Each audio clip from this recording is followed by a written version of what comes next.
It's the place you go when you finish your show. We're your two best friends. Our names are Max and Ben. We're self-proclaimed television experts. It's Reality Alert. Oh, the big rascals are back.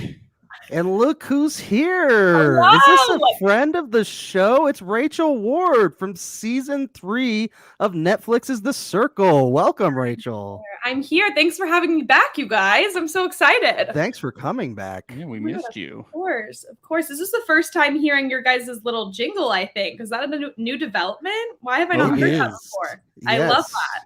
Thank you. Well, we've changed since The Circle. It's a little thing that some of the new listeners might know. We used to be Circle Alert because we used to just focus on the circle, and now we're Reality Alert because we cover everything now. So, and I'm so happy that you guys are covering more than just the circle because you're so good at covering it. But also, I have a hard time keeping up with the shows to keep up with your podcast sometimes. Like Rachel, you're doing, trust me, we're having a hard time. We're having a hard time. I genuinely especially don't know Celebrity how you guys Big are Brother.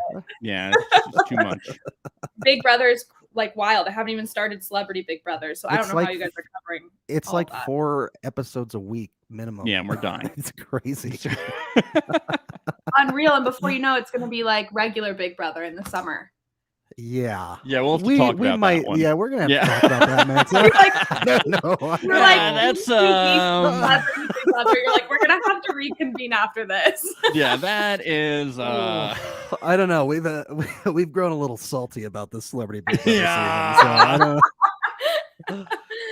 we We just hit the halfway point on that season. What, like a few days ago, and we were like, God, it's only my halfway. hair is turning gray.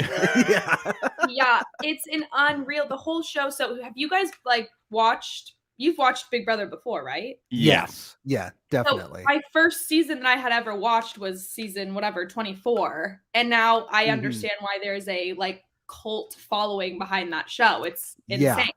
It's such a hit and miss show. Some seasons are amazing and others are just awful. Yeah. Some are just and it's so long and you just want to. Yeah, you just want to die. Okay. Yeah. Sometimes all the good people get voted out first, and then you're just left with the rest. I guess I can see that now. I really enjoyed season 24 and got to meet some of the cast. And sorry.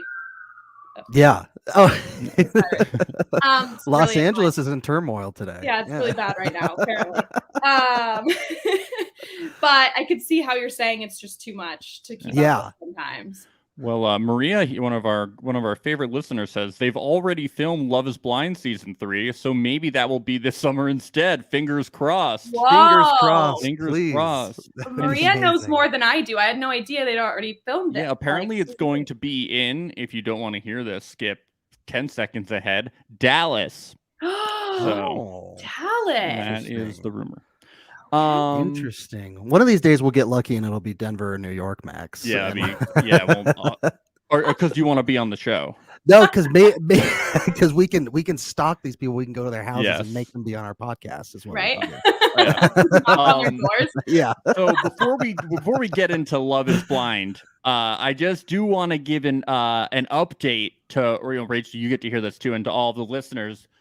Ben, the show I'm talking about, the podcast here. It's a hit, guys. It's a hit. Big old hit. It's a big old hit. We're hitting the top 100 TV and film charts.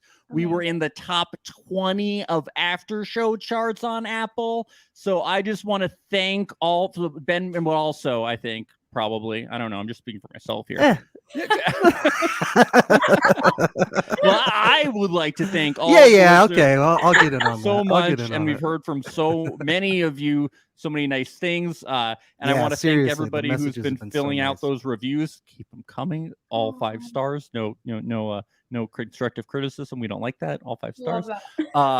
It's been really great, and just thank you so much. We never expected as much of a response. It's been amazing. So thank you guys so much. It means so much to us. And apparently the contestants have been watching it too, which is terrifying. Because we started making fun of them. We did not think about their feelings. Not at all. But apparently, what was that like for you, Rachel? You know what? You know what? There's so much going on for them right now. I'm sure they genuinely enjoy. I think you guys, you threw shade at everyone in the circle at one point or another. And I just giggled. I thought it was funny. I really don't think anyone's taking it to heart. And we get to talk to you and come on and talk to you guys, and you get to see who we really are. And now we're friends. So it's all good. I promise they're okay. Yeah, it's like the same thing. When you guys started listening, we were like, oh, okay. I was just going to ask, were you guys like, oh, we were listening to your guys' podcast before our season even aired, and we were like, they're gonna go crazy when they find out that we've been listening for like months. Yeah, we just don't think about it. We're like, nobody's gonna listen. Like, we dunked on Nick so hard. Continue to think about it. We are. We will not change our journalistic integrity. Nobody worry. We do not care. Exactly. We just find it very entertaining. As you should. Don't change for anyone. At the end of the day, it's like, this is almost like your job. Like, it's your job to report, give your opinion, and talk about these shows. So it doesn't matter. It's our destiny, our fate, our mission. my life's passion to talk about reality TV. Speaking of that, also, we have talked to some of the contestants, everyone should know, and they want to come on the show. So we'll not reveal any names, but once the season is over, we will continue talking to them. We'll have to clear things with production, but we should have some guests on the show once the season is over. So keep an eye for that. Tell your friends, and everyone just get ready for some more, because our Love is Blind coverage will continue once the season is over. So Rascal Army, thank you. Let's go, Rascal Nation. Let's go, Rascal Nation. For my health, I need you guys to get Kyle on here. Like, I need you guys to interview that poor man. My feelings, my heart goes out to him. Well, fingers crossed. We will be contacting. We can't say everyone who we've talked to, but I'm manifesting a Kyle fingers appearance. Crossed. Yes. Oh, Nichelle, thank you for joining us in the chat. Hey. Let's get into this episode. This was really an entertaining episode. And, put this shit in the Smithsonian, please. Man, oh my God. We finally get Shaina and Shane meeting in person for the first time. This is what we've been waiting for all season long.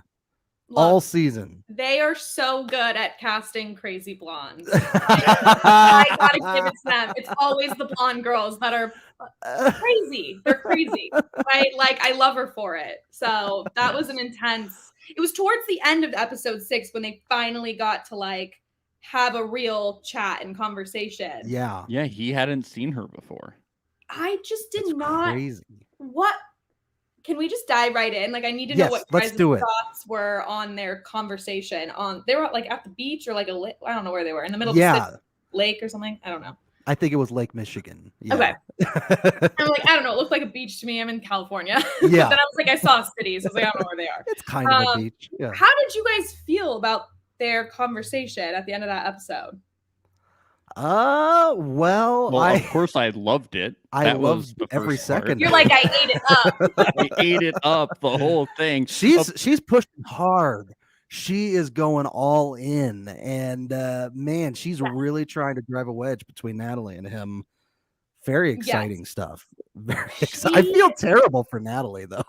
I feel like she tried to play it cool for the first like half of that conversation, and then towards the end she just like went in and she was like, if you guys think you're a match, like, that's comical. And I was like, oh my God, like, the audacity to just go out and say that. I feel like Shane actually kind of liked. I thought that they were like he was not shutting it down. It was just like when Jarrett and Mallory talked, and Mallory did not shut it down. Jarrett did not shut it down when they met, the first time meeting outside the pods when you have a connection. These people are not shutting down these conversations. We all know that Shane loves his compliments, you guys. This is just what it comes down to. He needs those compliments. And Shayna's here to give it to him as soon as possible. Oh my God, dear Lord. I'm sorry, Shane is so awkward to me. Like there's times where he's like looking out into the distance, not even at the camera, and he has like these crazy eyes. And I'm like, are you okay? Oh, this is so awkward.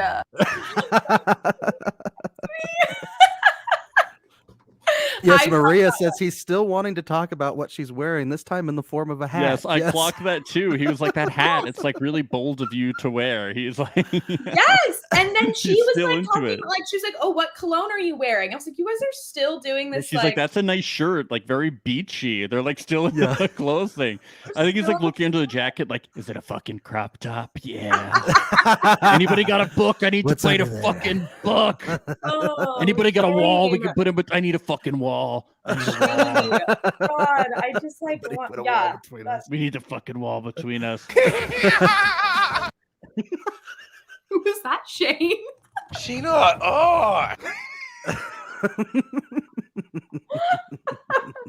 Oh my God. The way you get these audio cuts are so funny.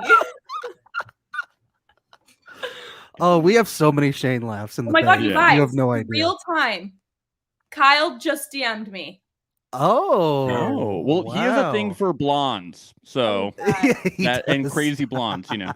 So that's so weird. That's so weird. They were literally live doing this, and he just DM'd me. Netflix blondes. I mean, I don't think I'm as crazy as the love. No, I know. It's only because you made the joke that I was jumping in on it. I don't think you're. I do not think you are anything like Shaina, Rachel. Gina, just like like part of me. Do you guys watch season 1, right? Yes. So part of me, I'm conflicted because I feel like Jessica knew the whole time that this wasn't a match, but she never said anything. Like I feel like she tried to like drag it out with what's his name? What was his name from season 1? Mark. Yeah. At least Shaina, for the most part, has been like, I feel like she's been a little bit more straightforward than Jessica was.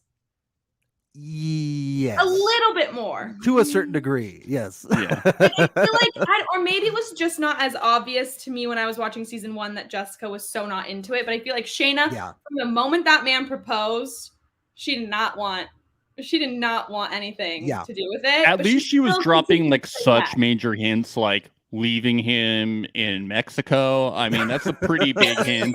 Just leaves Mexico, and then all of a sudden they're meeting the family. That whole meeting with the family was so extremely uncomfortable for me to watch.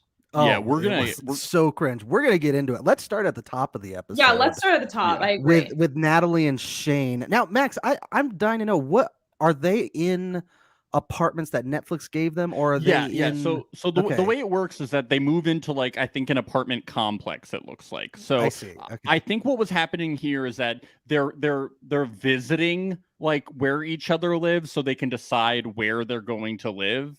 It's like when in season 1 they like would go and like visit each other's houses, and I think like one of them I think like Lauren maybe owned an apartment and her fiance owned a house, but she didn't want to like go live in the house, and it was kind of like an interesting. Okay. So there are a few, because a few of them are shared apartments, but then it gets to Jarrett and it's Jarrett's place. So I was confused by that. Yeah, but I think they're just going to look at their places. They're gonna figure out. They gotta figure out their financial situation. Yes, their 401ks, but they're just checking out their places. But when they go back to sleep at night, they're staying at the shared apartments that Netflix has given them to stay. Okay, that is what I have gathered, and I think it's so that they're all living in the same area, so they can like hang out. Okay, that makes sense. Because they were having like parties in the same area, and and like Jessica talked about this in podcasts from the first season that Mark and Amber would actually like talk a fair amount because like they weren't working during like the 3 weeks before the wedding. Okay. So not like romantically or anything, but they would talk about like what was going on because they were hanging out at the shared apartment complex. Okay. So that's what I've gathered from this. Yeah. Okay. Right. This is making sense. I like how Natalie had no idea that she was stubborn. That is very interesting. Yeah, it was like, I don't know about that, but she does seem she seems a little bit stubborn. And also I feel like, but I'm rooting for them. I was rooting for them, at least initially. I'm not convinced they're a match, but I love them. Like she's like very career oriented and everything, and just very different. Looking at the vibes of her apartment and everything, it's like I guess I can see why she likes Shane. Shane is like a big goofball. He's very playful. Like I think she enjoys like the playfulness that they have. Yeah, she wants someone to like help her break free. Probably she wants someone to help her be probably less stubborn.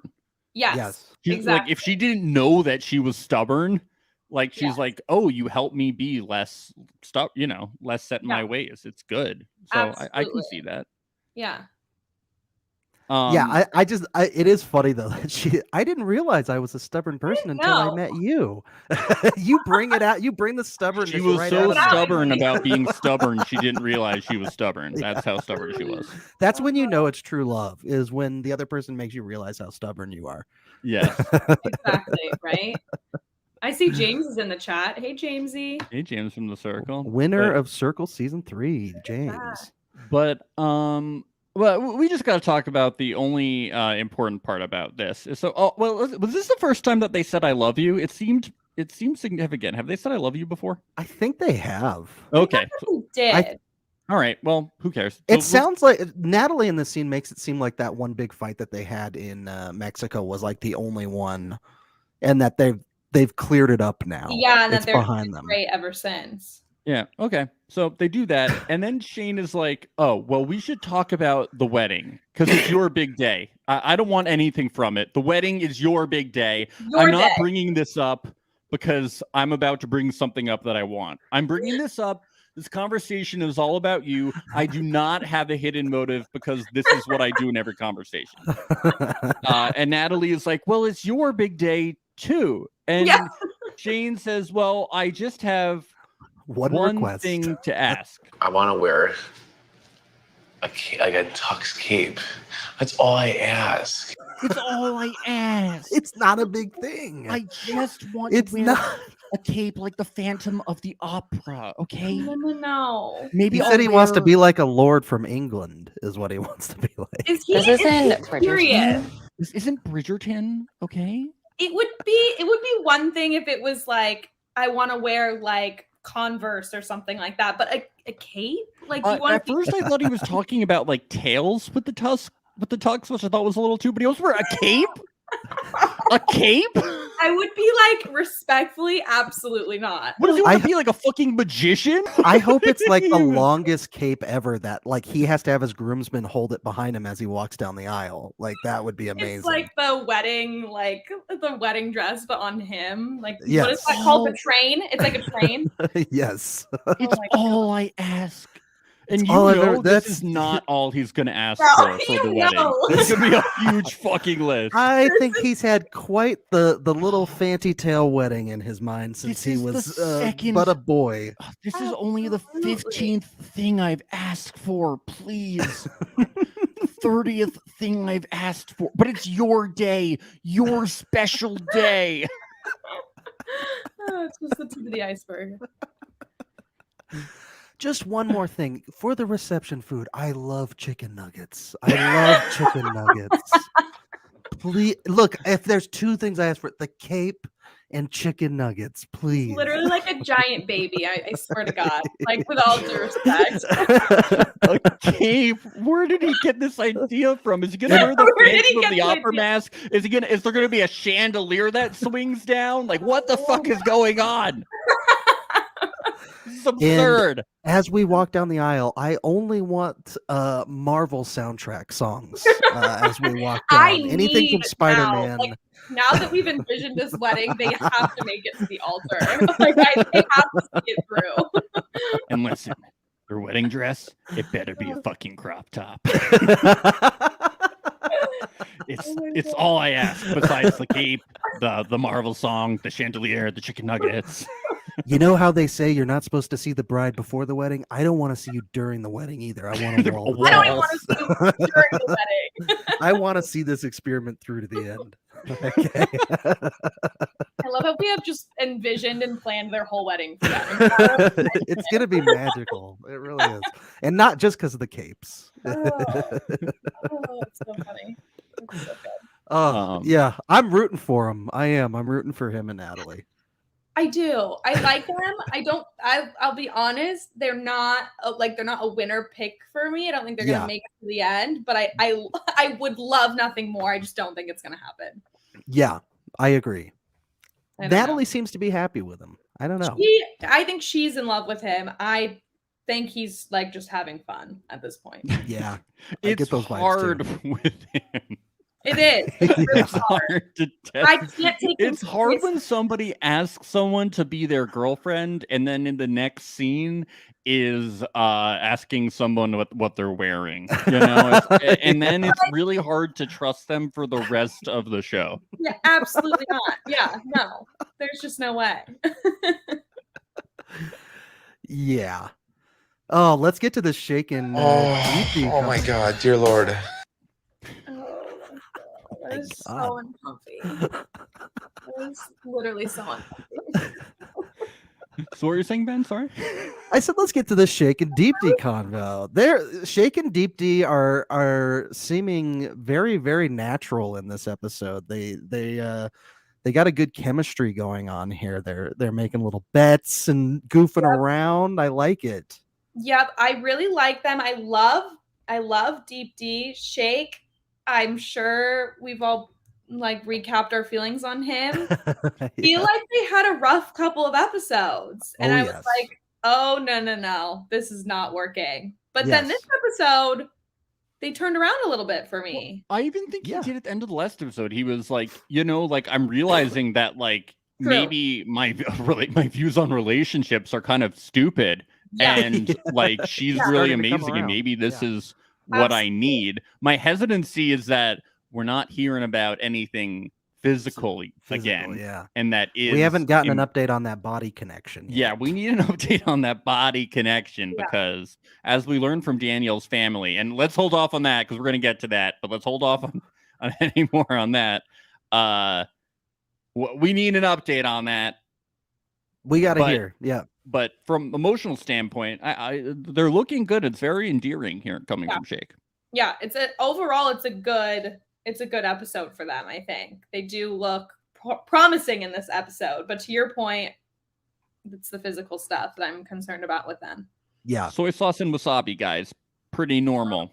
I feel like very normal. It's extremely normal. Why would you live under a rock?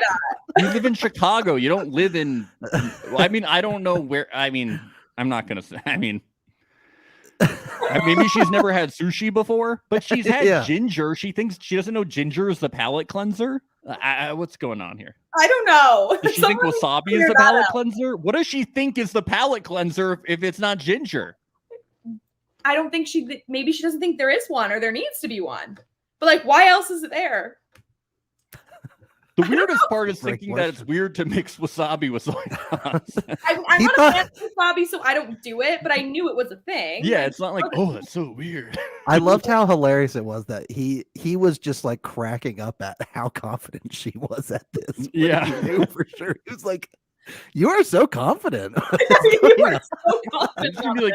I thought he was like, let's make a bet. How many people comment online when the show airs about how wrong you are? That was going to be the bet. I don't even need to look this up. So like a year later when this airs, all the tweets about you. Girl, don't get on Twitter. Avoid it at all costs. Don't. Avoid it. Oh, girl. This is a pretty good Twitter controversy to have if it's about soy sauce and wasabi, you know. Yeah, if that's the worst it gets for you, then it's great. That's awesome. That's pretty or good. like an Instagram poll, like soy sauce and wasabi, normal or not normal. I'd be shocked to see how many responses are actually people thinking that it's not normal. Maybe there is an army of people out there that feel the same way as Deepti. And they're like the most passionate, so we'll go to like 90% and think it's normal. That's how the internet works. Yeah, that's the best part of the internet is like you can't find those niche groups of people anywhere, but you go to the internet and you're immediately connected. Yeah. This is the first time I've ever like rooted against Deepti in something though, so that was very interesting. I was like, Deepti, you're wrong. You were enraged, I'm sure, Max. Yeah. We get Nick and Danielle, and a couple days ahead of us, they're gonna meet their friends and family. And Danielle's like, my biggest downfall is the way I overthink things. And Nick says it's what he likes about her. Really? Yeah, and then she's like, not very evident in the later scenes of it. Yeah, I was like, oh, they do a good job of like foreshadowing here, but you only really remember when you like go back. So you have to be a fan of podcasts and listen to all of them when we analyze them and tell your friends. Nick is like, but Nick is like, and she's like, I love it. She's like, not when you're on the other end of it, buddy. Not when. No, bro. No. Nah. Remind me again. She said that she overthinks things, and he says that that's what he loves about her. Yes. Yeah. Mm-hmm. But he does say we can write our own story. We don't have to be so concerned about the fact that we both come from divorce. And I do think that I mean, like, the fact that your parents come from divorce does not mean that you will be divorced. It's not it's not a genetic trait. I think At least they articulate their feelings and insecurities often. I feel like they communicate better than most of the couples right now. No, they communicate really very well, I think. They're my favorite couple so far. Like, they are my, like, I know there's not a winner, but they're like my winner pick couple. Like, they're I do not know if they are marriage material because they've only been together for like 2 weeks. Well, yeah, you can say that about everybody, Max. Come on. But also, I'm pretty sure my parents are divorced, but I'm pretty sure there's like a statistic out there that's like, if your parents are divorced, you're like, I don't know how many times like more likely to not get a divorce because you've gone through it as like watching your parents get a divorce. I don't know. They talk about that later when they're meeting Danielle's parents and talking about how that's kind of what they connected on, and that's why they've been so tentative about relationships in the past. It's because they don't want to commit to something until they know it's the real deal, which is ironic considering that they've only known each other for like 4 weeks. They're doing all this reality show. No, Ben, they had the pods. The pods you're right. I keep forgetting. Scientifically proven theorem that guarantees that a relationship will succeed. Scientifically proven. We forget that in all these scenes, there's people with clipboards just off camera taking notes and helping them to succeed in this experiment. It's true.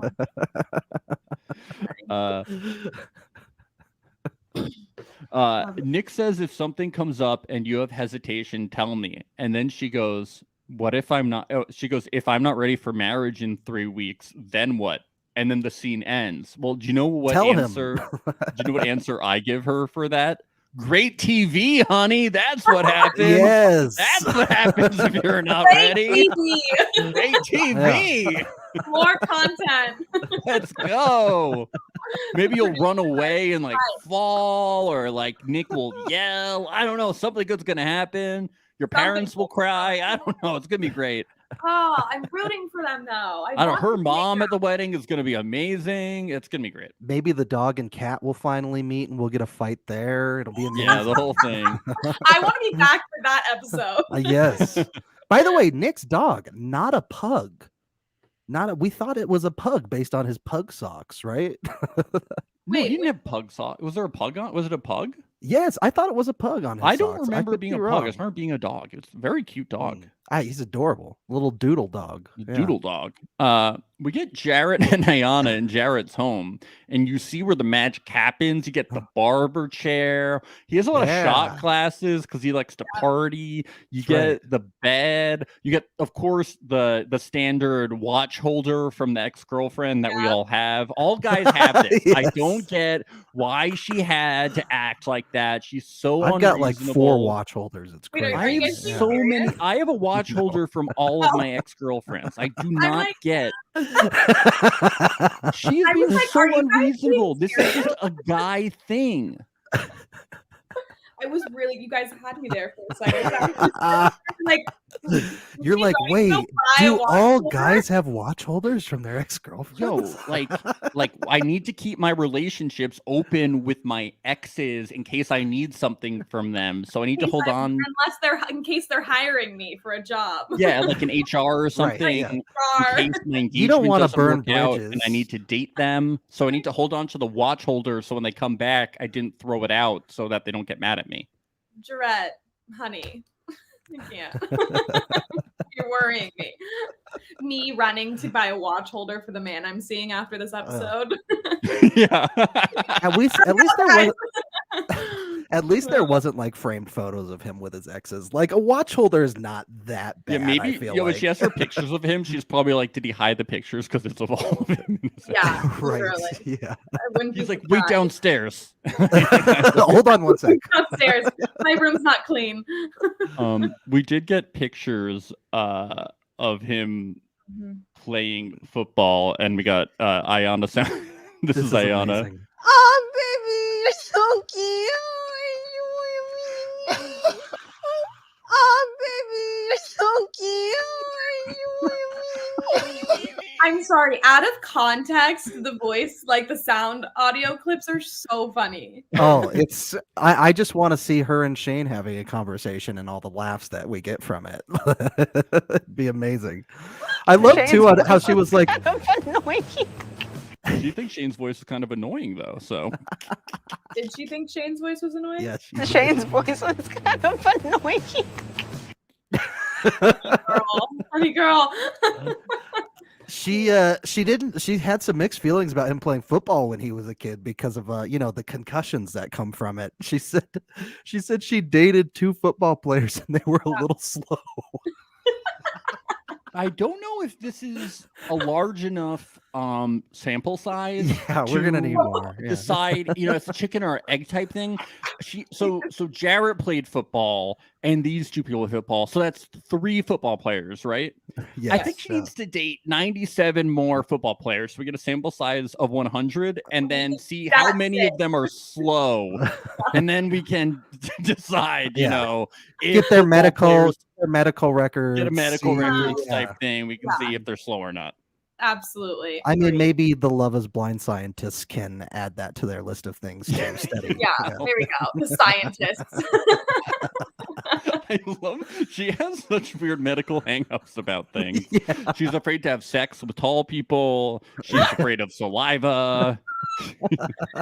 She's the one that doesn't like to kiss, right? She Yes, because of the enzymes in saliva. Okay. She's afraid to give birth to Jarrett's babies because of his big head. Oh my god. I mean, this is the most legitimate one probably, but the way she phrases it is very funny. Oh, it's hilarious. It's because they're slow. Slow. Because they're slow. And it has to have been because they got hit too many times in the head when they were a kid playing Pee Wee. Yeah, it's not like, because CTE has a lot of complications. It's because they're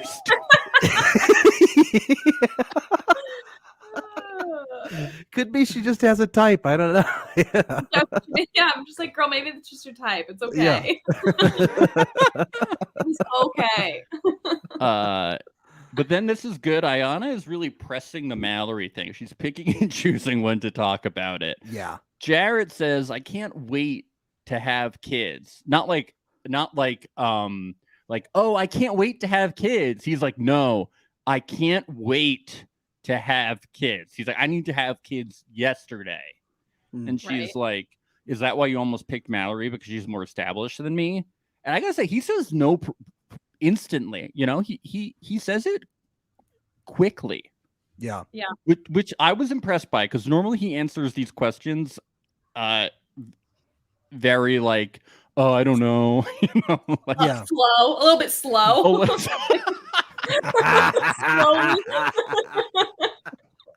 You're a hater, bro. Oh no, this was it was kind of a bummer of a question though. I felt kind of sad for her that she was still she's still having to ask these questions about Mallory, and you can tell it's still in her head that she was second choice. And it's How just, can you I feel not? bad She for shouldn't her. have said yes. How Yeah, I can you can't know. be someone's second choice in life? I don't blame her in a way. Yeah. I really don't. Yeah, she should. I mean, I think she should keep asking these questions until she wakes up one day and realizes that this isn't going to work out. Yep. Yeah. 100%. I mean, I think that this is the best part of the show because hopefully it teaches people in life like not to be someone's second choice, you know? Like it's so painful. Like you shouldn't do this. Like it would be in the back of my mind as like a woman every single day I wake up. Yeah. Like he was ready to propose to Mallory and Mallory said no, and then it was bad. It's just not good all around. Yeah, that's something that's just always going to be on your mind, and you're going to have insecurities about it as long as you're in the relationship because of that. And if you don't, I mean, I'm glad that I know she's picking and choosing when to bring it up, but at least she's bringing it up. Otherwise, at some point you just keep trying to suppress it, and then you're going to end up resenting him. And then either way, you get good TV, but Shaina kind of tries to make a twist on this argument at the end too, with Shane kind of says the same thing, like, "Oh, you guys never talk about me? Don't you think that's a red flag?"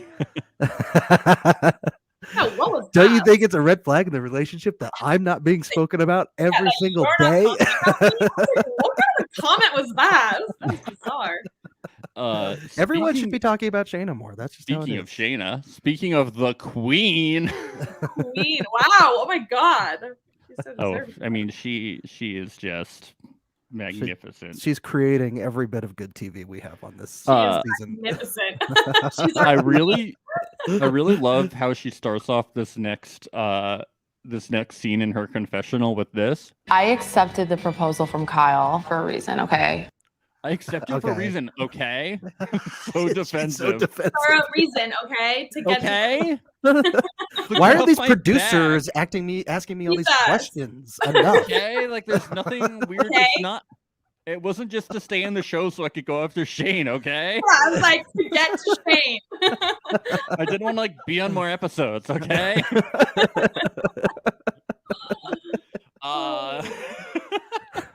I wasn't dreading Kyle meeting my parents at all, okay? Jeez. Literally the roughest thing I've had to watch in a while. Now, when do I meet Shane again? Yeah, when do I get to go to the part where I meet Shane? Where's Shane? Is that your? I just want to hang out. Shaina impersonation. Very whiny. I love it. Yeah. Kyle says he never has a problem with parents. He's a parents kind of guy. Every parent likes him. Well, buddy, buckle up. Yeah. I was like, honey, you got a big storm coming. I like how he brings the roses and the wine and he hands them to Shane. He's like, all right, this is for your mom. This is for your dad. And she's like, don't you think it'd be better if like you handed it to them? Oh, yeah. Oh, yeah. I'm an expert. Don't worry. Got this covered. He's like, well, I was more hoping I could just hide behind you the whole time. Yeah. Aren't we going to do this on the other side of the wall or something? Yeah. That's how it works. Yeah.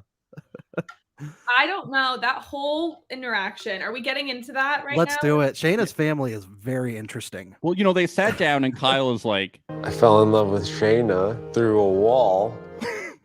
You know?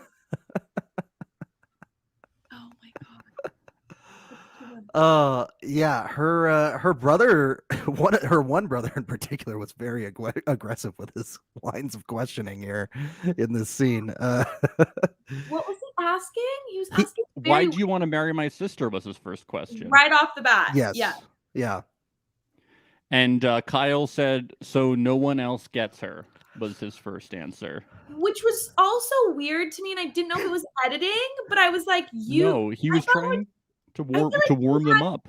Great answer. He was like raving about how great Shaina is, but then like when it comes down to answering the question in front of the family, he's like, so no one else can. And I'm like, what kind of an answer is that? The whole energy in that room was just very stressful. It was what could you say it was, Max? What could you say it was? I would say that it was oh cringy. Yes. Cringy. There you go. There's your dime, Max.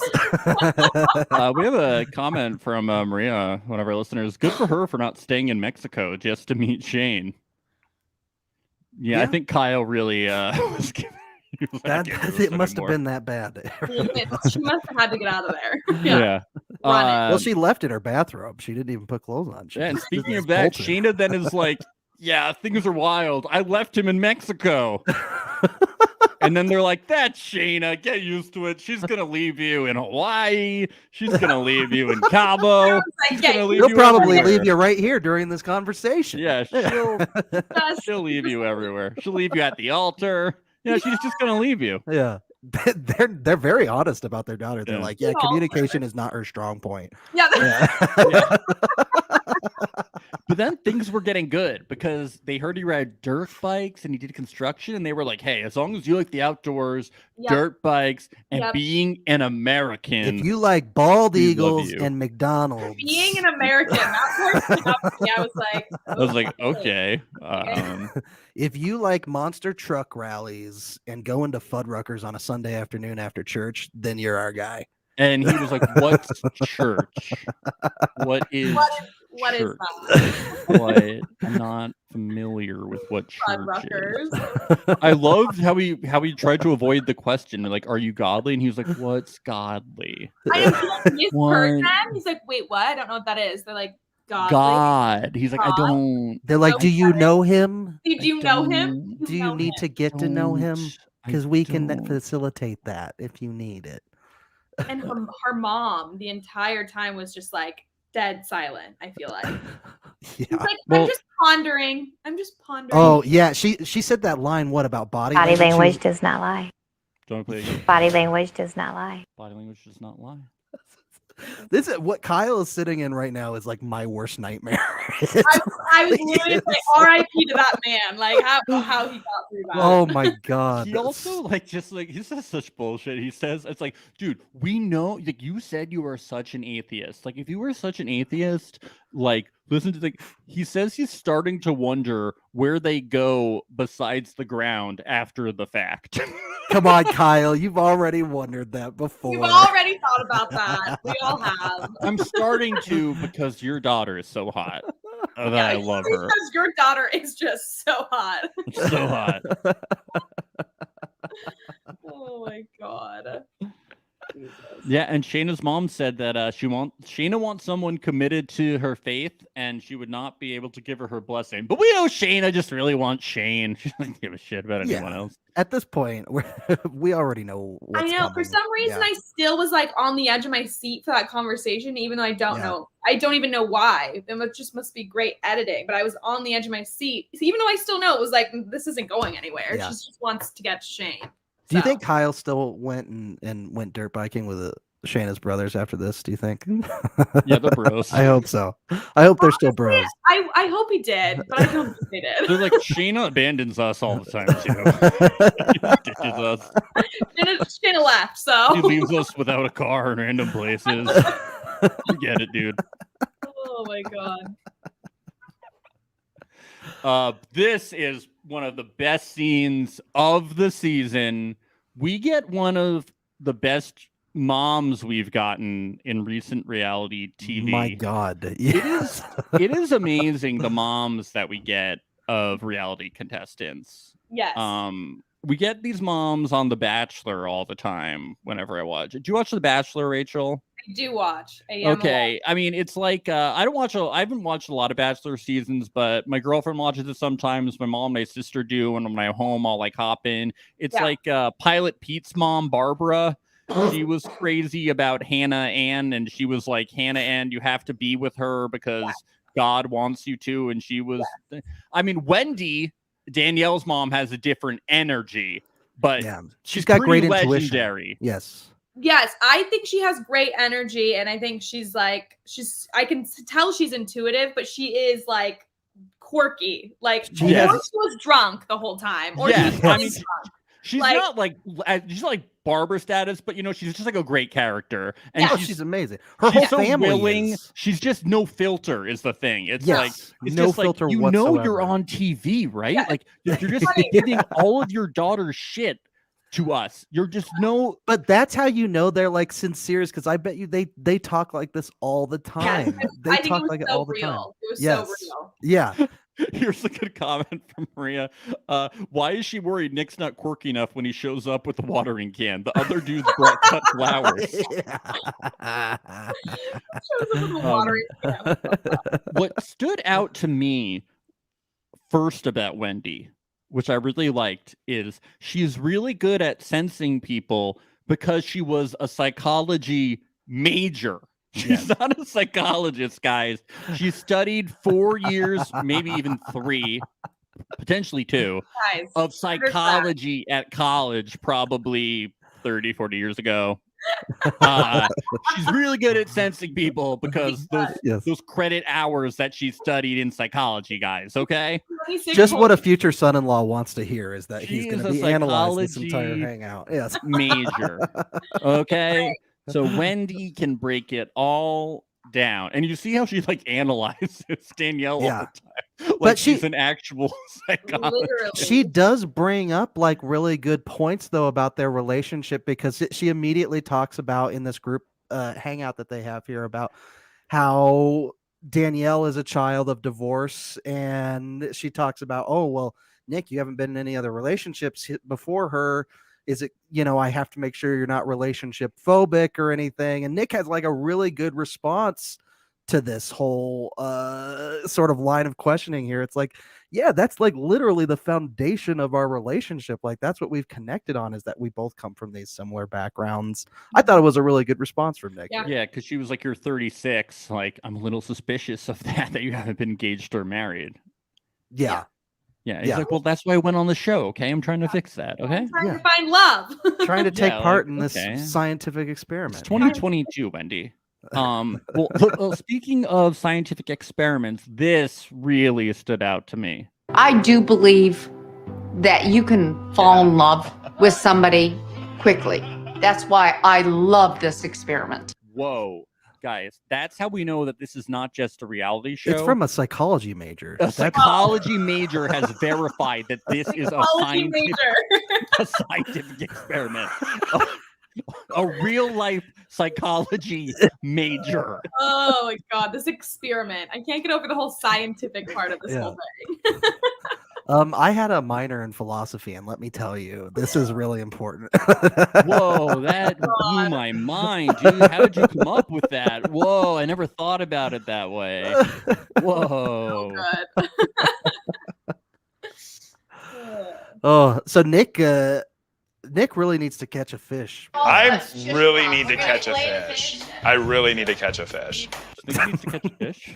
His voice really sometimes his voice seems okay. I hope he doesn't take this if he listens to this the wrong way, but sometimes his voice is a little bit more feminine. Like, I really need to catch a fish. Like, I don't know. Sometimes I'm thrown off by him, and I'm like, oh, okay. Rachel? That is savage. That is savage. Respectfully. Respectfully. Oh, we're going to say respectfully. I have to clear it up. That is respectfully savage. We'll get Daniel to redo that line for us. Yeah. Well, he femininely catches a fish. So no, not feminine. That was manly. He did catch a fish. He did catch a fish, and I was very proud of him. How long do you think that really took? Maybe all afternoon. The producers were like, "We're not." No, leaving I'm just kidding. It was bright. It was bright. They're there at midnight. The moon is shining. We gotta catch this fish. They're like, we need to get him catching Nick a fish. was out there all night. I really need to catch a fish. They like planted the fish. They're like, cue the fish, dump him in. Cue the fish.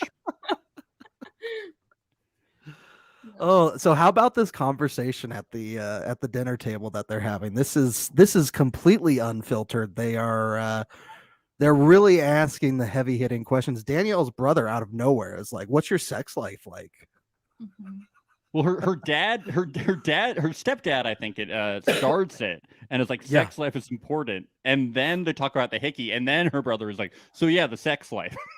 So yeah, let's get to it. Let's get to it. Tell me details. How sexually active are you guys? What are you guys into? What's your fetishes? Like, we want all the details. IUD, condoms, dental dam, birth control, morning after. What are we talking here? Raw dogging, pulling out. What are we doing? BDSM. What are you guys into? Come on. What are we doing? Oh, God. We need to know. We share everything here. I love this line from Danielle's sister. Danielle's dying. I've learned a lot today about my family's sex life. Oh, no. I learned a lot today. Oh, boy. Poor girl. She's gonna need to become a psychology major just to deal with all this. Yeah. Oh my God, this is not regular. This isn't regular. We're sex positive and open minded, but this is Nick's like, I was raised Catholic. This is very Much. new to me. They don't seem to have boundaries when it comes to see what they talk about. Yeah. Yeah, it's just like when Daniel's mom talks to her, she's like very in her face and like talking with her hands, and it's like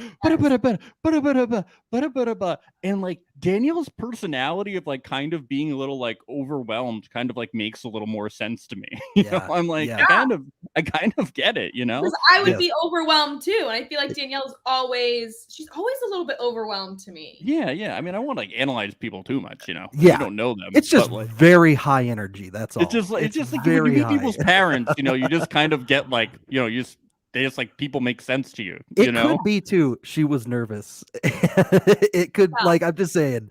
There's all these cameras here, and you're meeting. No, Wendy is like that all the time. I'm 100% certain. I hope she was at least a little bit tipsy off the wine. She had wine in every scene. 100% she had to have been tipsy. The glass was always full. The last scene with her, and it's like literally a full glass.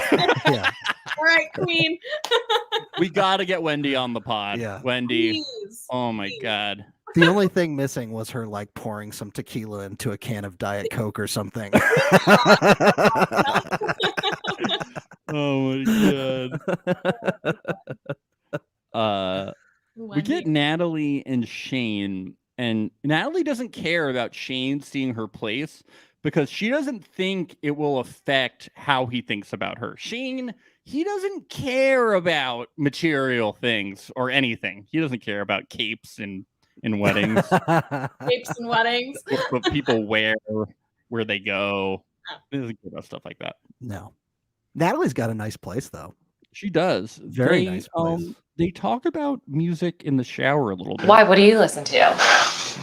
Like Celine Dion. Oh, okay. I'll show you one day. It'll change your life. Yeah, she's a Celine Dion fan. Why was that? Was she like? She seemed like thinking it was a red flag. Well, it was Did it not surprise you that Shane is a big Celine Dion fan? No, Max. Nothing surprises me with Shane anymore. Are you kidding? Literally, no. Shane is super eccentric. So this moment, it didn't even entertain you. No, it was so regular Shane. Yeah, literally. At this point, I was just wow, you guys I'm just entertained by everything. I just thought it was funny. I mean, I thought it was like you don't imagine Shane in the shower singing "My Heart Will Go On" is funny. It is. Everything Shane does is funny. It just doesn't surprise me at all. Yeah. Oh, okay. It's just not surprising. I just imagine him like only liking Celine Dion, and that is great. I did love that. Very thoroughly into Celine Dion, like just like that is his music. His Spotify playlist, it's like only Celine Dion. Yeah, like, that's what I'm thinking. He's like, it's not like he just likes one song. It's like he's really into it. Like he's really into it. That was my interpretation. The whole discography. He probably calls her Celine mostly. Yeah, that's what I'm thinking. You know, like he's like seen her in Vegas and stuff. You know, like he's like going out there. You guys just didn't think about it as deep as I did. I was like going in my head, you know. I had to like rewind the scene because I was still thinking about it. I love that Natalie's go-to song was "We Are Never Ever Getting Back Together." Yeah, something tells me she might be playing that one a lot after this show. Yeah, when she sees the pod, she'll be like, "Oh, okay." Oh, okay. I should have gone with my not gut on this one. Natalie. She's a national treasure. We learned that. So they want to get a 2-bedroom, and she's like, we should buy. And Shane's like, yeah, we should sit down and look at finances because I've never done that before. And because, like I spend like $2,000 a month on food. And she's like, we can't do that anymore. And she starts explaining like they need to think about 401ks and stuff. And Shane says, I don't believe in 401ks. Yeah, I don't believe in them. They don't exist. They're not real. This is like the atheist versus believing in God thing all over again. Yeah, she's like, I think it's good though because like I need to believe less in 401ks. I believe too much in our financial future and maybe helping our children pay for college and helping them get through school and maybe having a house one day and being able to retire. And then he's just like, should we order in tonight? I just think we should take massive financial risks and put it all on black, Dude, I know this great steakhouse down the road. Let's talk about it there. No, I don't think we should talk about this because I don't want to offend our listeners that don't think 401ks are real, Yeah. There's probably people that listen to this podcast and, I don't want them to think that we're offending the church of people that don't believe in 401ks. 401ks. They're not real. There probably is a large group of people out there that think 401ks are made up. Yeah, they're not real. The way she was saying it was a good thing to me was very much a red flag a little bit. Because like, are you that blind? LOL, pun intended. Love is blind. But like, are you that blinded by your love for Shane that you think that that's okay? That's concerning to me.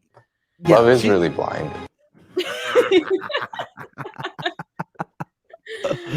She is a very career-oriented person. It's a very Natalie thing that she'd want to immediately start bringing up 401ks and finances and all of this stuff.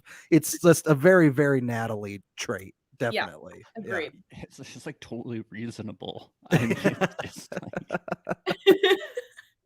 like... you can be like, okay, like I'm not a super financial person, like I might need a little bit of time to like understand this, but it's just so weird to say I don't believe in 401ks. Like they're like, especially if you like he like has like a job and stuff, it's not like he's like a traveling artist or it's like you're like a white collar worker. Like I'm like so confused to how he's against 401ks.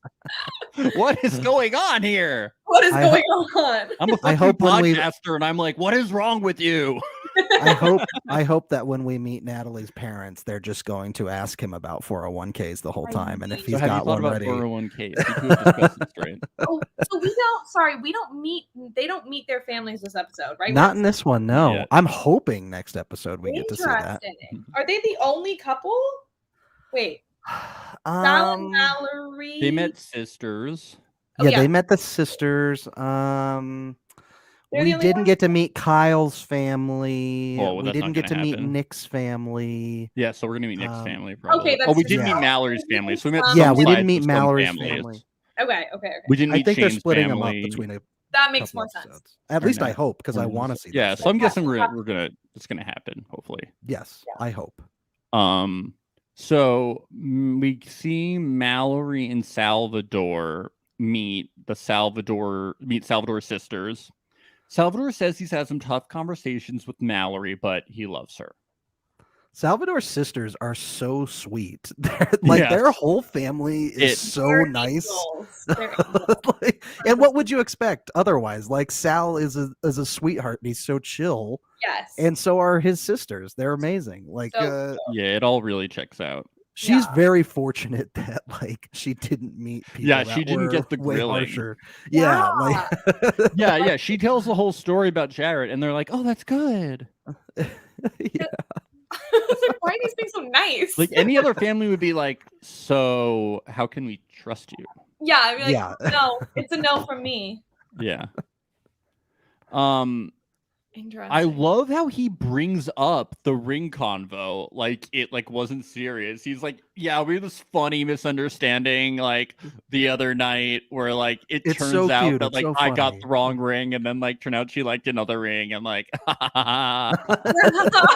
we fought about it. We cried. Yeah. It was really it's like, that's not funny. That was like the big cliffhanger of the first 5 episodes, guys. Okay. You don't even know. We like to joke about it now. It's not. It's nothing. Oh, it's I'm, my God. I'm definitely not pained by it every day. Yeah. I definitely don't cry in the shower at all. I really Definitely don't. do not lay up in bed at night. Do you feel like it's like so like this whole scene was presented as super positive. Like there is inspirational music beneath the whole thing, and at the end, like Mallory is like, "This is so great." But is Sal being passive aggressive this whole time? Because after the ring thing, he brings up, he's like, "Yeah, there's drama when someone is interested in you." And then 2 people want the same person. Like that happened to some people, not me, but Yeah. that He's did definitely happen. insecure about it, and like I feel like his answer to those insecurities is just to point out the elephant in the room right away. Yeah. You know, like maybe that's how he makes it go away. Is you talk about it once and then we're done with it. Well, it's like it's like he brings it up so that Mallory like can't escape, because if the sisters are there, it's like 3-on-1, I think. You know? Yeah. Because if it's just him and Mallory can like project, but if the sisters are there, because then once he brings it up, Mallory is like, "Oh yeah, I don't really want to talk about it." The sisters are like, "No, we have to talk about this."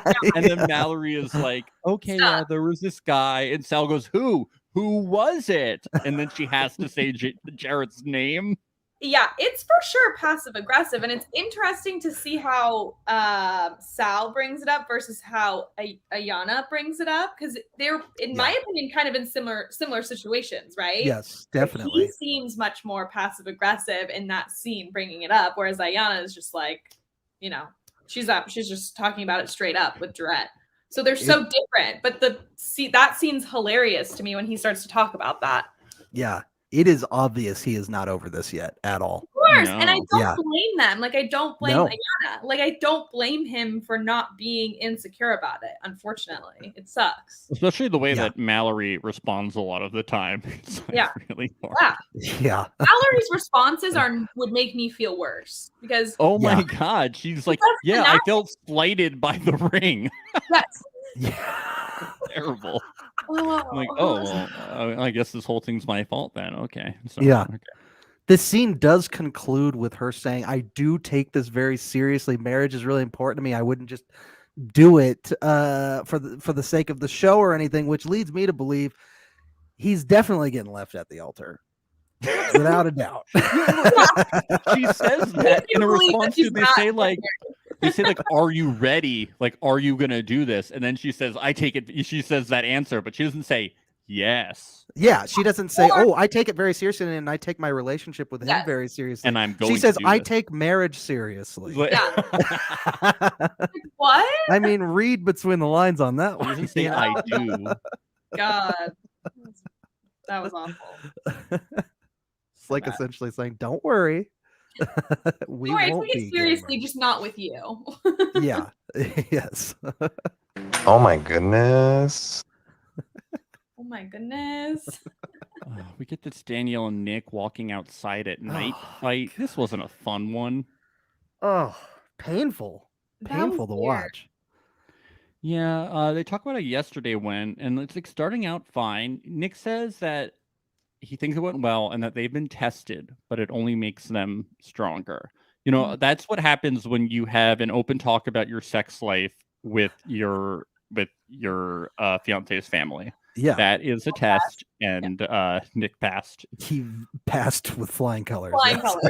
Now, Danielle has something to bring up with Nick, but she presents it in a rather interesting way. She says, "I want you to know all of my flaws." But then she says, "You don't acknowledge them." I think that's what she says. And she says, "I'm second guessing that you weren't ecstatic about how awesome, like you weren't as ecstatic about meeting my family as I was, because you were being weirded out about your friends or your family or something. Yeah, I was kind of confused on exactly what the beef was here. Like he just didn't match her level of energy or excitement that she wanted him to. I think maybe like as they were leaving, he like got a text or something, and he was like, "Yeah, I'm having a weird time with like my friends, and like they're being weird about like our engagement." And he wasn't just like, "Oh my god, meeting her family and talking about our sex life was so amazing." You know, like, I think that was probably the hitch. And was that the situation that he was going through outside of meeting the family? He kept saying, like, I'm going through something outside of this. Was it the friends texting? Did I miss that part? Where they just were brief about it. But he just said being weirded out by our friends. So I'm he also said my friends texting, and in some cases the absence of text from certain friends. So there was some beef that he had going on with some of his personal friends outside of this day. And you can tell it was weighing on his mind that day. And he was talking about it with Danielle and some of his other friends over texting. And she felt like he was being sort of self-isolating from the rest of the family because wasn't as excited about the whole day. And she said for the first time that he might be being fake. Yeah. She picks fights with him. She does a lot. Yeah. She does a lot. The arguments seem to be very petty. They're very, very petty. They're arguments to me that like I would have with my boyfriend of 2 years when I'm bored. Like I'm like, oh, I'm bored. Let's like pick a fight about something. Just you know what I'm saying? That's the smallest thing. Conversation. It's a thing. It's a thing. It is, yes. I'm just being honest. That's the vibe I'm getting from these like arguments. I'm just like, you're just picking a fight to pick a fight. Like, are you bored already? What's going on? Like you could have had like a healthier conversation about it. Like, what was up with that? You know, it escalated very quickly. Yeah, or if it's legitimate, like, I don't think it needed. Yeah, it escalated. And I didn't think it needed. Yeah, I think they're both very sensitive. Yes. Danielle for sure. They definitely, and then he was like, they definitely fuel each other's sensitivities and insecurities. Yes. Big time. Yeah, he's like, don't you think maybe he's like, do you ever think maybe the world doesn't revolve around you? And then she's like, I've dated people with narcissistic personalities before, and fuck. All of a sudden, he's a narcissist. I was like, whoa. Well, I gotta say, that sounds like the daughter of a psychology major. Yes. You know? Yes. I think people with it really does. It really does. But she's an My mom was a psychology major. Yeah. So she basically has, you know, so she would know. She also knows everything. Yeah. Yes. She's clinically diagnosed all of her ex-boyfriends. Clinically diagnosed you as a narcissist. She's getting her clipboard out for Nick on this one. Yeah. No. I just think it's an impossible request that Nick could ever match the energy of her family in any way whatsoever. Like or no anyone human being on planet Earth. And like I have a hard enough time matching Max's energy on this show. I can't even imagine with Nick and their family. Dude, you got to match Wendy's energy. You got to match Wendy. I can't. That's physically impossible. Quite literally, that's impossible. Yeah. She's extremely high energy. Yeah. It's an impossible request. Very quirky. Yeah. Well, we get Shake and Deepti. We get Deepti's parents. She feels like she's lived a double life because her parents were so strict. Her last relationship was 6.5 years long, and she never brought her boyfriend home because she knew she wasn't going to marry him, which is interesting. That's huge. I feel like for them, for the parents, like that means he's the real deal. Yeah, he's the real deal, and not just because the show told them to do it. I feel like their family meeting was a little bit shorter than some of the others, but I was happy with it. Like it was extremely cute. Very like. It was. I loved it. I loved it overall. He's very good with her family too. He just like fit right in with like joking around, and he talked so well with the parents. Like, and he even said, "Boy, that felt like really good. That felt like it made my relationship stronger. Like I could really see me being a part of their family going forward here." Absolutely. Yeah. There wasn't a lot going on here, but it was a very nice conversation. I liked how they brought up that this is like kind of like an arranged marriage. Yes, that's so funny. They're like, Deepti's always been against arranged marriages, but then she does this show. Yeah, I mean there are similarities. So funny. There's only so many people that you can end matched up with. Yeah. When you enter the pods. Her mom crying too at the end of this scene was very sweet, talking about her husband, how much she loves it. Very adorable family that Deepti has. Very cute. There was one part that was really funny. So they're like eating at the dinner table and they ask like how their parents met. And they're like, oh, so like we met each other and then by such and such date, like we were married. And one person at the table, I don't know who it was, said, that's insane. I was like, not more insane than this process. Yes. That's insane. Do you realize where you are right now? Max, you know this isn't insane. This is scientific. Oh, no, this is proven. scientific, yes. Max, you're a science denier if you say it's insane. I know. I'm a science denier who believes I believe in 401ks. I was just gonna yes. You beat me to it. I'm sorry. This is a very sad scene coming up. Yeah. The end of Shile.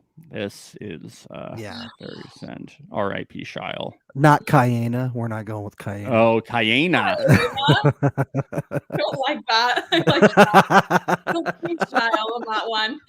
Something's not sitting right with that other one. Kyle just like gets it right out there. He's like, okay, so we're either gonna move this relationship forward or not. Like we need to move in together if we're going to potentially get married, which, like, what is he thinking here? There's no way that's going to happen. No way. And this is where she just finally says it. She's like, no, I'm not You're doing not it. Religious. Yes, you are not a believer in the same things that I believe. This just wouldn't work. But he's like, we're past that. Remember? We're past that. Because I'm willing to compromise. Remember, compromises are one-sided. I'm starting to wonder what happens after I die. I really am. I promise. I really am. I thought about it a couple times yesterday. I really did. Do you think that he was just genuinely just in lust with her because she's so hot and just really wanted her to try? Or like, no, because he was so into it even before. Yeah, even in the pots, I think he really liked her energy. I think that he really liked the way he acted and felt around her, and but that what's she was going on in his mind that he still is like, I want you to try. Like, I want you to try. Like, he doesn't think that I think he genuinely believes that a relationship can work when people have two extremely opposing views. You think he believed it could still work? Yes, I kind of do. Well, here's a theory from our listener, Maria. Him acting like she hasn't consistently told him this isn't going to work. This man just wants to be on TV. It is a possibility. Absolutely is a possibility. It's a possibility, yes. He's like, please just try. He does bring up some good points too. Like, he's not the only one at fault in this situation, obviously. He's like, you shouldn't have ever said yes if this is how you felt. You're clearly stringing me along to meet Shane eventually. Yeah, clearly. And at one point she says, you have me wearing your mother's engagement ring. I'm like, you're still placing blame. It's like you accepted his mother's engagement ring, you know? Like, they're both at fault here. They're both 100% at fault. And I see 100%. Maria just said that we're being too nice to him. We're not being too nice to him. I'm wondering how he's so, like, I'm like, what is going on inside your mind right now that you think that it's just wild to me. I think that we've been this way the whole time. Yes. We've been harder on Shaina the whole time. I don't know. I just like, he's something else to me. Yeah. It's done now. He didn't even get invited to the beach party at the end. Yeah, that was pretty hilarious. Unless he did get invited and he just didn't want to go. No, he's way too optimistic. He would be like, so she broke off the engagement, but There's still a chance. Beaches still have a a certain chance. power over people, and we're gonna have some fun in the sun. Once she sees me talking to some of the pod people from the first episode that weren't featured, then she's gonna see. Then she's gonna get jealous. The optimism in that man. Yes.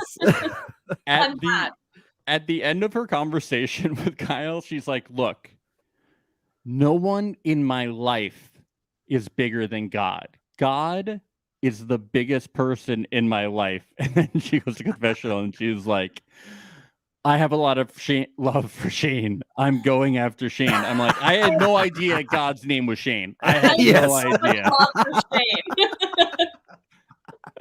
I'm pretty sure Shane is bigger than God to her because she does not care what Shane's religion is. She doesn't give a fuck. No, she just wants to know what cologne he's wearing. That's all. So that's what's kind of hilarious about the whole thing is that she keeps telling Kyle it's about religion, but it's not. It's really about cologne. Yeah. Yeah. He must wear so much cologne that she could smell it through the walls. Yes. Yeah. We thought that it was all about Shane's voice, but it was really about the cologne. They were like, "Is that Shane?" That's why the women in the pods always knew it was Shane, but Shane never knew who it was on the other side. Yeah. Mel. Oh boy. We get Danielle and Nick, and there was one reason that I knew that this was going to be a serious scene, and that was because of this music. And it's got real serious. Whoa! Otherwise, I wouldn't. It's serious. I would not have known that this was a serious scene. I'm glad that Netflix was able to telegraph this for us. Yes. Thank God. Really cued us in. Woo! And then in the next scene, you get Pharrell's "Because We're Happy."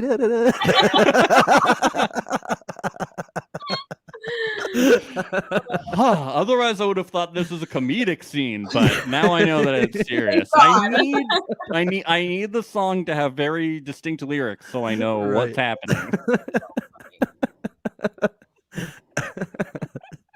If you're happy and you know it. Oh, okay.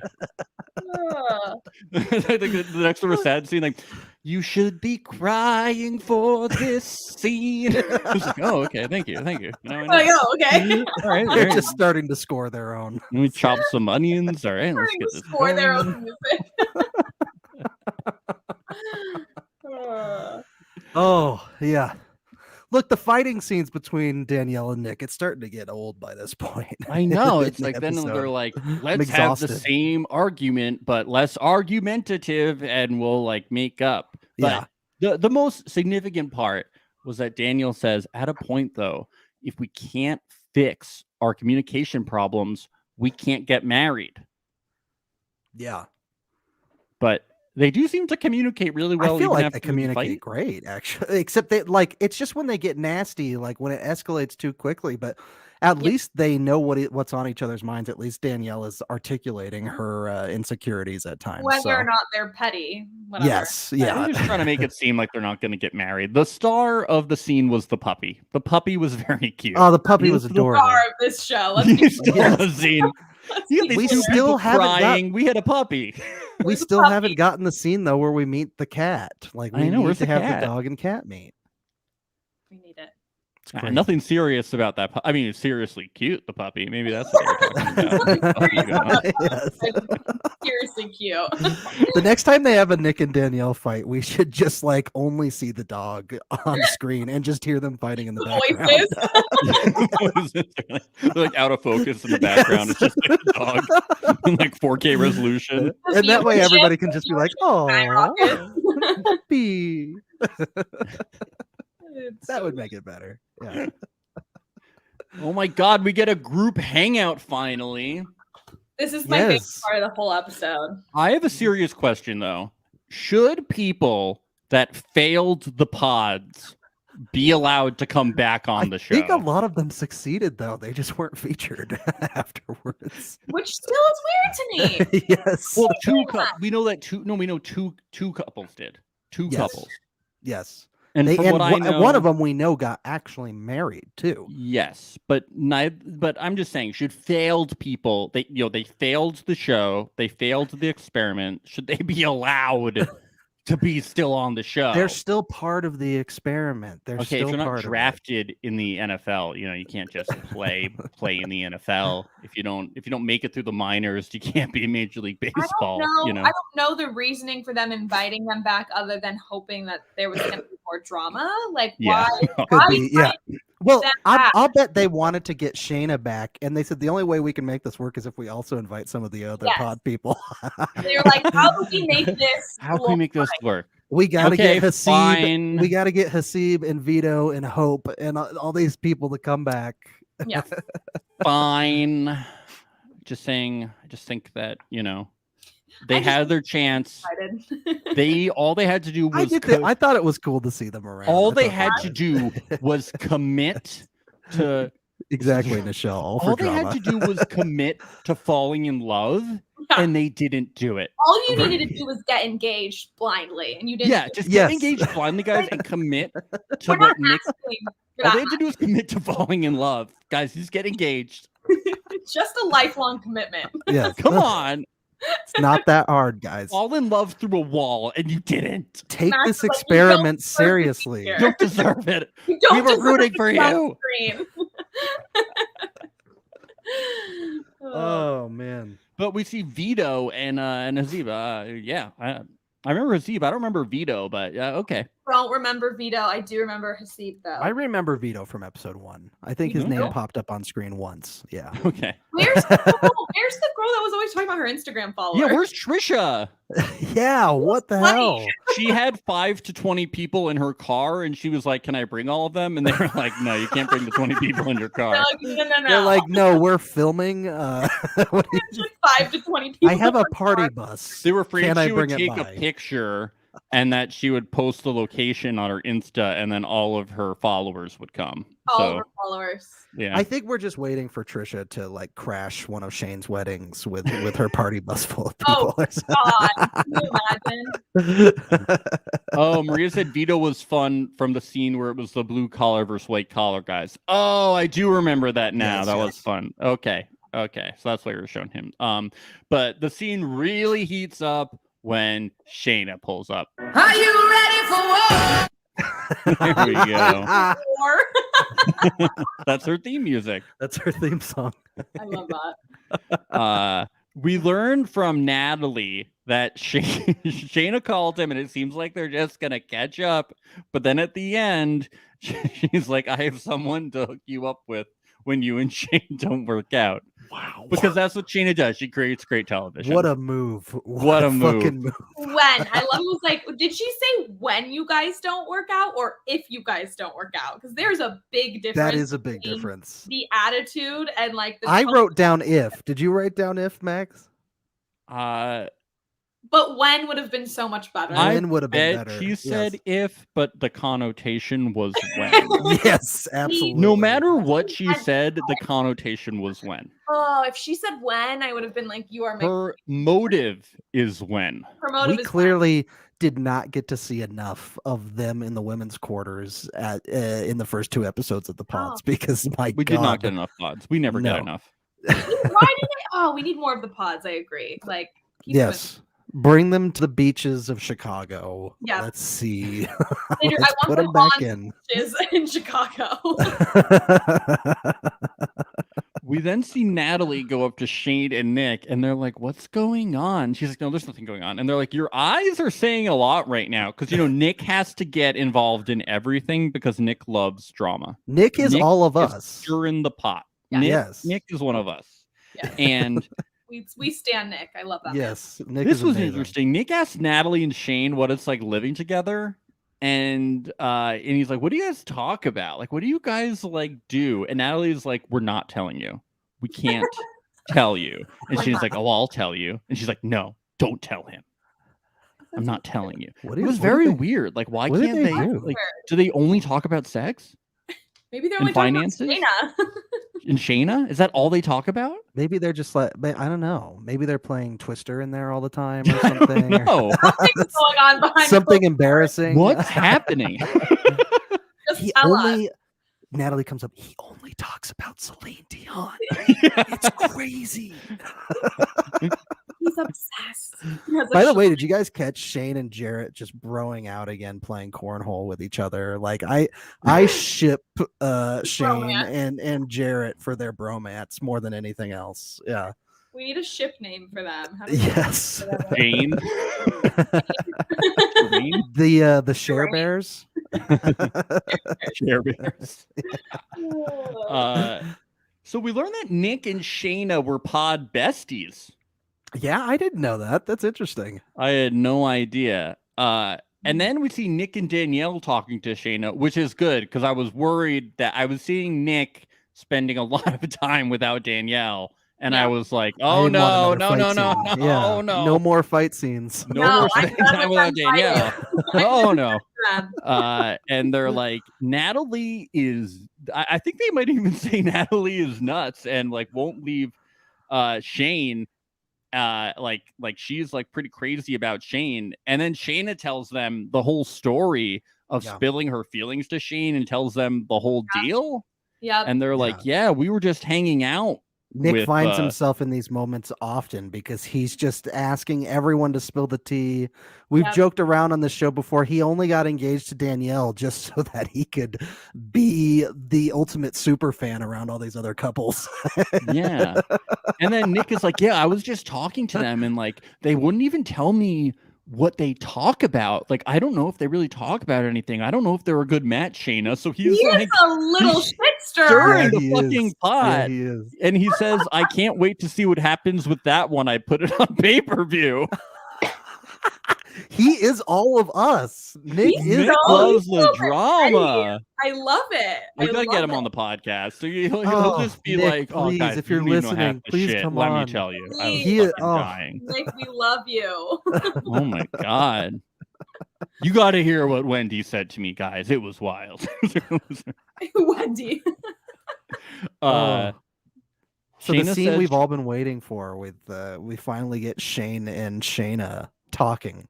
Yep. Yeah, and Shane does say in confessional that Shaina is beautiful, and then he goes to talk to her. Oh Jesus boy! And then they talk about clothes again. It's like, yeah. Oh my god, it's comical to me that Shaina thinks that they are going to be a match. I appreciated in this scene just how much they talked about God and their faith and how much he loves America. Shaina. I can't. It's so annoying. Yeah, he like confronts her about the Natalie has a boyfriend thing, and all of it, she was like, "No, I was kidding. And if you want, like, I will call Natalie out." Like, and he's like, "No, she's like, I will fucking get in a fight with her right now on the beach if that's what you want." And she's like, "No, I don't want you to do that." And Natalie's like, "I was with Kyle. Like, I don't know what you will do that." And I do have this little sound clip. It's about a minute, but it's worth. Yes, we need a refresher. I don't know if you guys are bored in your relationship that you guys had to like throw me in there. I don't know. Like, listen, like, I'm only going off what I heard. No, you're her fiance. Shouldn't you know? But here's the shouldn't you know her character? I didn't even know this. I didn't know this thing happened. You guys don't talk about it? No. You don't think it's a red flag? That we don't talk about you, like us that are here. Like, what do you mean, I guess? If that was my fiance, I'd be like, yo, you like this bitch or what? Obviously, I'm an issue if she's making it a point. What? Whatever. What? Nothing. You okay? No, I'm really mad. I don't want you to be mad. I am mad. I know. I feel like this is all bullshit. It is. Hope it's not anger towards me or whatever. I have nothing to lose here. Like, I had nothing but like I care about you.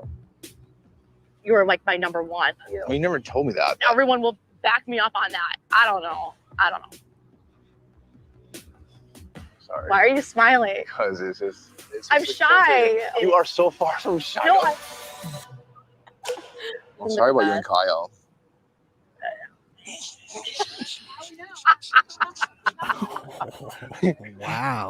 Wow. That whole conversation was a roller coaster to me. Yikes. That's not even the end of it. She's a master manipulator. At points, I felt like she was like the detective, like taking the hanging light and put it over him and, and being like, "You don't love her. Tell me you don't love her. Ask me about my crop top." Yeah, she brings up, she's like, don't you think it's a red flag that you're not talking about me all the time in your relationship? Why wouldn't you be? She's like, well, obviously I'm an issue. Yeah, obviously you think about me all the time. Tell me you think about me all the time. You guys talk about me all the time, right? And he's like, I haven't thought about you. And then they laugh about Kyle. Like, what the fuck? Yeah, 100%. He's like, I don't want you to be mad at me. I hope you're not mad at me. Like, they're flirting. They're so flirting. You think they're flirting? A little bit. Yes. You don't think they're flirting? You don't think he's like into it? I think they're both into it for sure. She's definitely driving it, and I think he's playing along. He's playing along. He's being cheeky. They both know what they're doing. He loves attention. Yeah. I mean, Natalie is probably watching this whole thing from just like 10 yards away. They cut to like her like being near the girls and like hiding, like watching and just being like, "Oh my god, I'm trying to check myself." Yeah, it's the same thing with the Mallory and Jarrett conversation before on the beach, where it's just like, yeah, like that's probably hurtful to the partners that are watching. Yeah, extremely. Yep. And she's like, "You were my number one," and he's like, "I'm sorry about you and Kyle." And she's like, "Yeah, my parents kept asking me about you. Like, why are you coming up?" Classic line. Bringing the parents. Nichelle says, "I think they were flirting, but he was a little uncomfortable." Yeah, because he was like, "Oh, Natalie's watching, so like I'm getting caught." You know, it's not like the pods where like I wonder if they were in private or if Natalie didn't know like what would be going on. You know? Yeah, good point. For sure. Yeah, would Nick have more self-control or Shane have more self-control? I don't know. Yeah, 100%. I do not know. I have one more clip. It's about 37 seconds long. So this is the end. I feel like I'm being portrayed as a certain like villain in your guys' relationship, your guys' fucking fake ass relationship. No offense, because it is a fake ass relationship. You think ours is fake? It is such a joke. I'm sorry to hurt your feelings, but I'm just being real. Why would you think that? You guys are okay. I'll say this to anybody's face. It comes back down to like our compatibility. You and Natalie's relationship. I'm like, if you guys think you guys are compatible, that is comical. Time reveals all truth. Okay. Okay. She is stone cold. There was no she did not spare anything in those last 40 seconds. Yeah, he was like before that, he's like, he's asking for her to say something. He's like, you said you had nothing to lose, so just say it, and she's like, okay. Well, why is it's such a weird route to take to just bash their relationship instead of being like, I have feelings for you. I thought we had a connection. Like, I have nothing to lose. I'm gonna tell you again. She takes this route of destroying Natalie in his connection. Which is so weird, but it's great. Again, great TV, but just bizarre to me. Like, she seems crazy. She's very aggressive. Extremely. Yeah. She has trouble also communicating, with Kyle. She couldn't just say no, I don't want to be engaged to you. She doesn't really know how to communicate things the right way. Even her family say that she can't communicate. Right. So instead of just saying once again, I have feelings for you, she couldn't say to Shane immediately until Natalie. It was too late. She's just saying your relationship is fake. She's a bitch. And it's it's weird because it's she has trouble communicating things, but she's so good at manipulating. She's driving a wedge, and it's gonna work. I haven't seen. Oh my god. She's trying. It's funny too because Shane's facial expressions hearing all of this too just say everything. He's very shocked but kind of smiling at it because this is all very unexpected. Freak me out. This is wild. Oh man. Beep, beep, beep. Is he okay? I'm so worried about Shane. Shane's stalling out. Do the toothbrush one.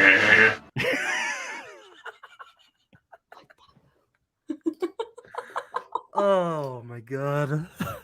It's so good. God. I'm so fucked. I'm so this is the part of the show where we just rattle them all off. Well, I feel like he has so many emotions and like sounds that apply to everything that ever happens to him. You know, it just works. I need to. I'm literally going to get off this podcast and watch episode 7 because I have to see. That is what we will be doing as well after this. Absolutely. Yep. Need to watch. Oh man. Well, this was an amazing episode. It was so good. I'm so glad you could join us, Rachel, for this one. Thank you. Good luck. I know you're going to be heading to Austin soon, so good luck with that. Have fun out there. Keep in touch. Would you like to plug anything, Rachel, while we have you? If you guys want to follow me on Instagram, it should just be Rachel Ward with an _, and I'll be back. I want to be back again. Please have me back for something. We love you. You're a great guest. You're like amazing. Yes, unbelievable. I love coming on. You guys crack me up every single time. We have so much fun. So I appreciate as you do too. So yes, great. We love having you. Thanks. And for everyone else, thank you for joining us. If you join us live, if you're listening, thank you for listening. If you're watching, thank you for watching. Our episodes this week will be rolling out daily. So this episode's coming out Friday, next episode Saturday, Sunday, Monday for the 4 episodes. You understand. And otherwise, follow us on socials and YouTube. And try to make time this weekend to see Marry Me in select theaters if you can. We've been plugging Marry Me every single episode, so please try and do that. It's important. Okay, thank you. Ben and JLo need our money. Okay, please support them. Support them. Please go. We're on our knees begging you. Please go see Marry Me. All right. Please. Please go see Marry Me. Oh, bye. Bye. It's the place you go when you finish your show. We're your 2 best friends. Our names are Max and Ben. We're self-proclaimed television experts. It's reality alert. And it's got